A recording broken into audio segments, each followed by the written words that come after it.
Ieu mah eta teh aya babacaan pendek babacaan majang paranti nyepak teh asa ulah napas tarik napas kalur iya bak kok sakitu doang usapkeun ka suku gak coba ge tejeh ge coba anak urang ujian artinya parenek babacaan nama parenek Masya Allah tapi lamun geus katae-kana atuh teu kudu musuh heulanan embe baheula kurang dicoba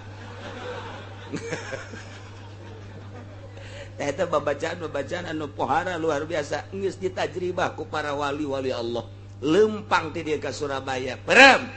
bila perlu di luhur jalan kareta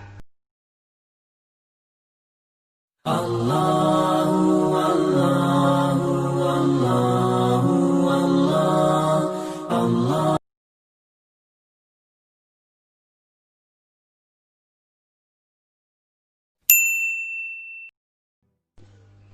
baheula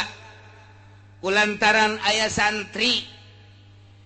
di tangtangan main bola bae di Bandung di tangtangan main bola kurang lembur santri teu bisa santri teu bisa der bae emang teu bisa santri mah main bola teu pugu operanan apa nya nama dioper teh lain ka hareup endahan ka tukang nah ieu mah der bae ku greget-greget nah aya santri urang Banten ngadu di dinya begitu bola kujana disepak ngabledug pepes bola neangan bola anyar deui dadak meuli bola anyar lantaran tarung ieu mah atuh jeung urang Bandung jeung urang Wetan urang Banten jeung urang Wetan ditarungkeun berangkat deui disepak deui kujana waduh cek urang Bandung ulah-ulah kena aing ke deui suku mun kena aing rengkot aing cak wasit geus-geusan bae geusan ieu boleh terus ke di main bola ieu mah aduh lamun kena suku rarengkot kabeh ieu mah eta teh aya babacaan pendek babacaan majang paranti nyepak teh asa ulah napas tarik napas kalur iya bak kok sakitu doang usapkeun ka suku gak coba ge tejeh ge coba anak urang ujian artinya parenek babacaan nama parenek Masya Allah tapi lamun geus katae-kana atuh teu kudu musuh heulanan embe baheula kurang dicoba eta babacaan anu pohara luar biasa geus ditajribah ku para wali-wali Allah lempang ti dieu ka Surabaya perem bila perlu di luhur jalan kareta di titahna tah di luhur jalan kereta dicek luhur jalan kareta pan urang ngecek ilmu teh kitu lamun kagagahan kotok karak turun teh lamun diome ku urang man anakna galak tah nah kotok ge indungna ku urang toel teh aja urang ngebeten memeh kotok ngising urang heula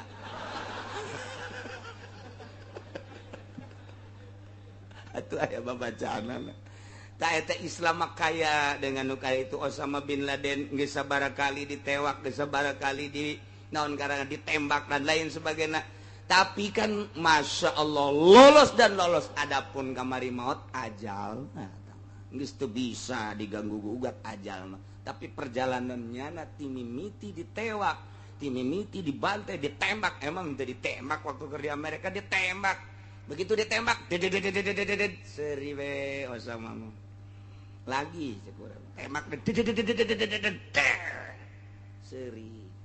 cekurang Amerika lain jelema yang kaluarkeun ongko dikaluarkeun diteangan deui ku nyana eta teh Osama bin Laden boga elmuna ti mana ti Kangjeng Nabi mata atuh baheula eta teh anu di Bogor teh nu diasupkeun ka botol Masya Allah di zaman Soekarno diasupkeun ka botol pan jelema asup ka botol tak orang Belanda neuleuk ka dinya aya di jero botol waduh jeung di jero botol teh kumaha ngalawanna aing mal bisa cek Belanda nyana geus nyumput di jero botol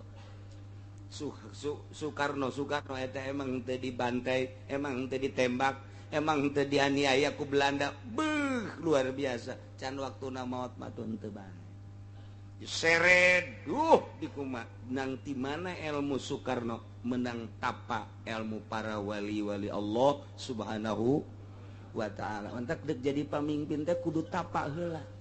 mantep orang nuturkeunana nyeuna jadi kalang dada masyarakat dihareup ketika ngalawan musuh aing dihareup ngeunaheun kurang teh karasana ka dada kos urang babaturan bareng jeung babaturan lempang ti peuting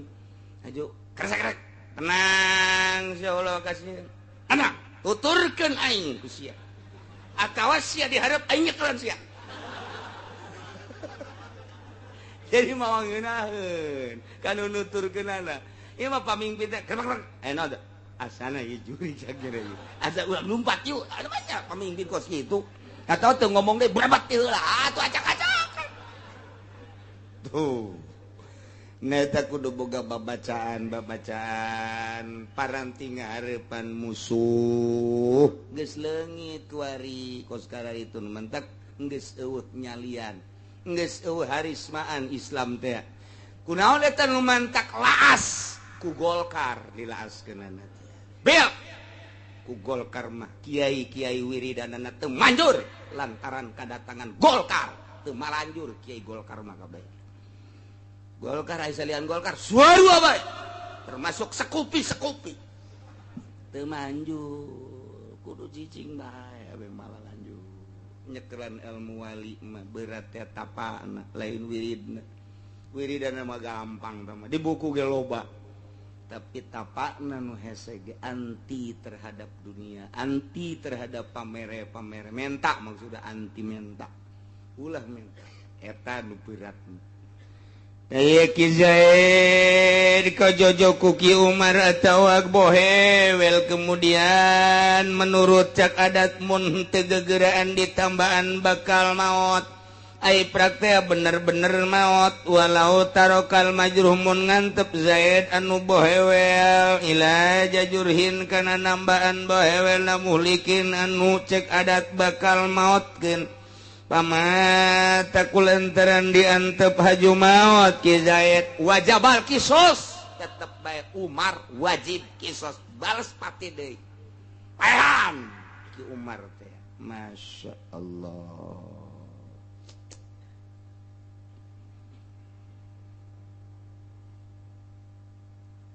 walau alqahu ala main la yu'adu mugrikon pamakasafi muntajian kamun basitin pamakasafi muntajian hatta halaka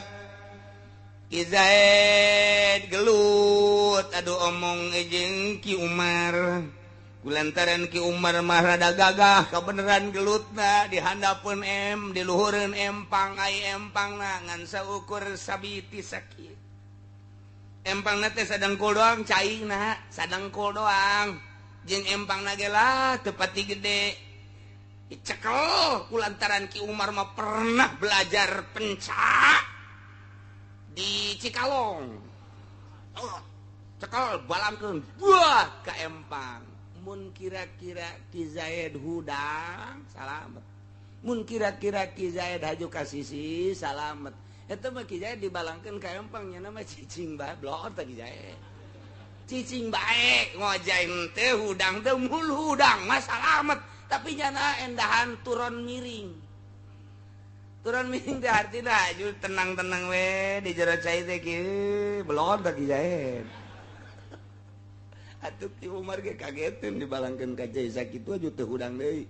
digerokeun ku Ki Umar hudang sia tetep bae jadi teu hudang gitu kadengeun pandi cai mah hudang sia tetep bae teu kadeng benang 10 menit kerbek setengah jam geus rada goyang-goyang aya sajam kalur pae ngambul kalur pae Ki Zaid teh dibalangkeun ka cai nu deet anu henteu bakal ngerem mun hudang ge jana mun hudang bakal bisaeun teu kudu ngojai deui jacaina ge boro-boro sabeungan ge sabitis doang atau sapingping doang tapi Ki Zaid da dibalangkeun ka jero cai endahan ngedeng bae teu gerak-gerak acan kumaha mun kira-kira Ki Zaid gerak udang salamet tapi Ki Zaid dibalangkeun ka cai cicing bae walau alqahu lamun Ki Umar malangkeun Ki Zaid pimain ka jero cai caina nu layu adu mugrikon tekareken bakal ngerem kamun basitin China anu ngampar anu tenang aiprak pamakasa di jero cai Ki Zaid cicing bae bahkan mutonyian pihi nyana teh miring-miring turun miring di jero seperti nu menikmati aiprak teh barang kebal saja mata walewi hatta alaka bungkiang pae eta Ki Zaid teh kumaha teteh hukum anu kitu pahadarun kasia-sia tamat aya kisos henteu kaki Umar dia henteu naon sababna sarua jeung bunuh diri berarti tama Ki Zaid jaksa kira-kira mun Ki Zaid hudang bisaeun mun Ki Zaid hudang teh bisaeun jasa tapi ieu teu daek hudang nyana di jero bae berarti bunuh diri tama Ki Zaid teh frustasi meureun. Emang begitu diselidik oh kematian Ki Zaid teh ieu mah katiti katutu hartina kumaha kata dina barang di deuleu dinas sanang kantongna teh aya surat barang di deuleu suratna dihandapna teh oh sekian kasihmu sayang aya dibaca di luhurna oh Kanda Zaid hubungan kita yang telah kita jalin selama ini barangkali hanya sampai di sinilah kita saling doakan mudah-mudahan kau mendapatkan pendamping lebih cantik dari aku begitu pula aku mantep karena yang memisahkan adalah mungkin suratan di samping itu orang tua kita yang tidak ridho kepada kita untuk menjalin waduh sekian kasihmu Sarwiti Cikupa berarti Ki Zaid teh berarti putus cinta pusingnya teh emang tadi nage meureunna nya teh apakah baygon diinum ku aing apa minyak tanah ieu geus kitu bae aiprak adu omong jeung Ki Umar dibalangkeun ka cai ieu mah berarti kabeneran lah aing geus bae di jero cai bae lah dikira-kira seperti eta lantaran aya tanda-tanda bahwa nyana diputuskeun cinta tak eta teh lamun nyana hudang eta salamet dikira-kira sebab naon cai nage deet jeung atuh deui teu membahayakeun kemudian paeh hadarun teh mah Ki Umar teu kudu dikisos teu kudu bayar diat lantaran motif daripada pembunuhan zahirna mah dibalangkeun ku Ki Umar orenganan tabab pasti bunuh diri teh mah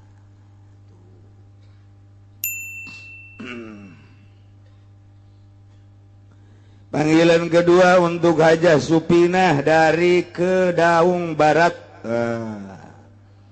Hajah Supinah dari Kedaung Barat segera pulang karena keluarga ada yang meninggal dunia. Ditunggu sama Haji Ar di parkiran. Pada Hajah Supinah segera meluncur ke parkiran.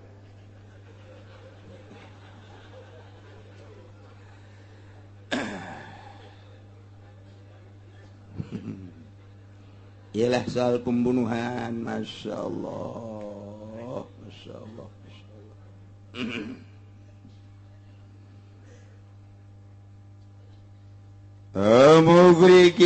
Mugrikin la yakhrusu minhu ila bisyahatin Ki Umar malangkeun Ki Zaid ka cai kebenaran caina ieu adalah mugrik lantaran di dieu ku urang ketinggian airna ieu adalah ngaliputan Ki Zaid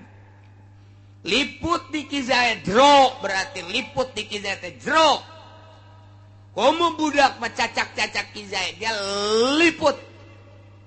Wari kumaha lamun Ki Umar ngalungkeun Ki Zaid ka cai anu caina ngaliputan Ki Zaid jero berarti atawa caina kenceng anu ngabahayakeun model dikali disadane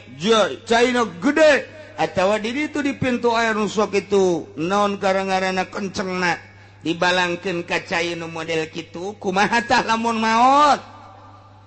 jadi balangkeun ku Ki Umar ka cai anu gede nu ngaliputan Ki Zaid nu moal bisa salamet kecuali kudu ngojay mun ngojai mah salamet ngan ieu mah teu ngojai. Teu ngojaina teh dua masalah. Mungkin bae karena teu bisa atau bisa ngan aya gangguan angin.